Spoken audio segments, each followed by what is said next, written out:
Selam arkadaşlar, güzel bir video ile daha karşınızdayım. Bu defaki videomuzda plastik globumuzu normal ampulle, bakın anahtarla kapatıp açabildiğimiz armatürümüzü uzaktan kumandayla yanıp sönen RGB led koyacağız içine ve uzaktan kumandayla yanıp sönen çok güzel bir aydınlatma haline getireceğiz.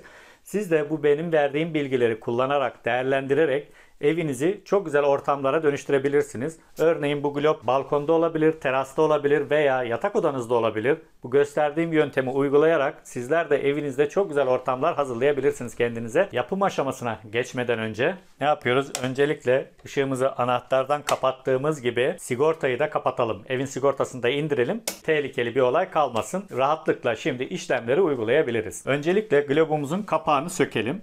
Bakın bu tarzda bir globunuz varsa ufak bir çevirmeyle çıt diye yerinden çıkacaktır. Ampulümüzü de yerinden sökelim. Bir tornavida yardımıyla altında 2 tane kablo vardır. Bunları yerinden çıkaralım.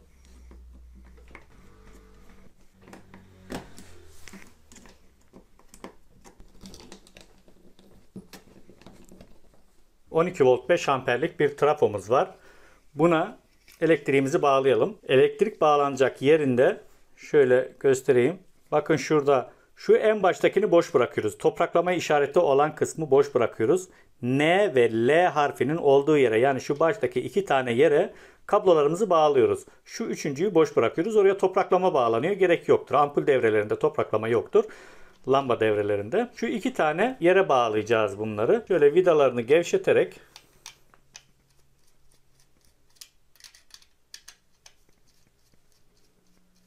bu kablolarımızı bağlıyoruz. Hangini nereye bağladığınızın çok da önemi yoktur. Bunda yani o 2 tane kabloyu hangini sağa hangini sola bağlayacağınız önemli değildir. Bunda sıralama çok önemli değil.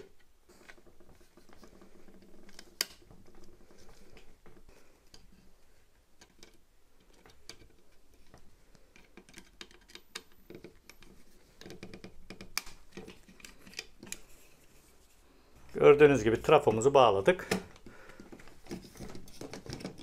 Bunu şu şekilde içine sığacak şekilde oturtacağız. Kablolarımızı toparlayalım içine. Siz daha ufak bir trafoda bulursanız onu da kullanabilirsiniz. Daha sonra kumanda devremize bağlayacağımız şu şekilde bir jack. Bunlar zaten takım halinde internetten sipariş verdiğiniz zaman bu jacklar falan paketin içinde çıkacaktır. LED'i bağlayacağımız yere, yani şurası 12 volt artı ve eksi yazan yer.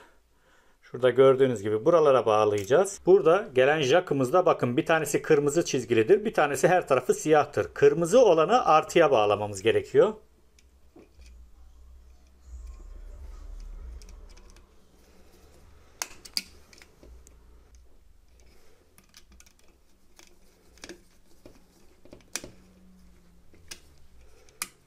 Siyah olanı eksiye bağlayacağız. Bunu yerine yerleştirelim yine. Daha sonra kumanda devremizi şu şekilde adaptörümüzü bağlayalım. Bunu da kenara koyduk. Şu kumandamızın gözüdür. Yani kumanda alıcısıdır. Gözdür. Şu da ledleri takacağımız sokettir. Oraya da ledimizi takalım. Şöyle 1 metre boyunda bende RGB led var. Siz de bunu internetten sipariş verebilirsiniz. Evinizde varsa onu da kullanabilirsiniz. Bunu takarken dikkat etmemiz gereken konu, şurada bakın ok işareti vardır.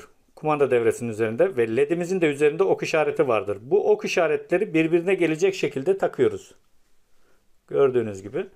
Geçmelidir zaten. Herhangi bir zorluğu yoktur. Bunu taktıktan sonra ledimizi şöylece bir çember yapalım elimizde.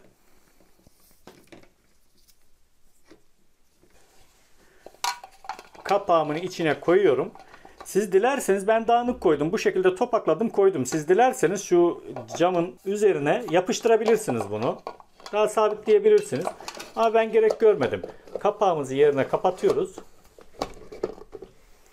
İşlem bitmiştir. Görüntü bu şekilde kötü gözükebilir ama yandığı zaman çok güzel bir görüntü alacak. Hemen deneyelim. Sigortamızı kaldıralım önce. Daha sonra ışığımızı açalım. Kumandamızdan deneyelim.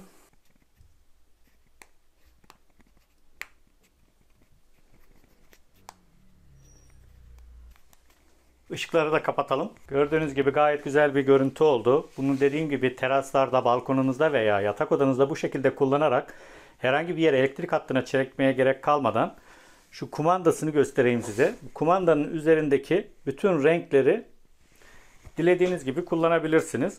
İsterseniz herhangi bir renkte sabit yanık vaziyette bırakabilirsiniz. Bunu kapatıp da açabilirsiniz. Sabit de yakabilirsiniz bu şekilde istediğiniz gibi. Çeşitli renklerde 48 renkte yakabilirsiniz. Beyazında da, sarısında da, kırmızısında da her türlü renginde yakabilirsiniz bunu. Veya animasyonlu şu şekilde görsellerde hazırlayabilirsiniz. Oldukça eğlencelidir. Akşamları çok hoş görüntüler verirler. Yatağınıza yattığınızda da dilediğiniz gibi kapatıp açabilirsiniz bunu kumandasından.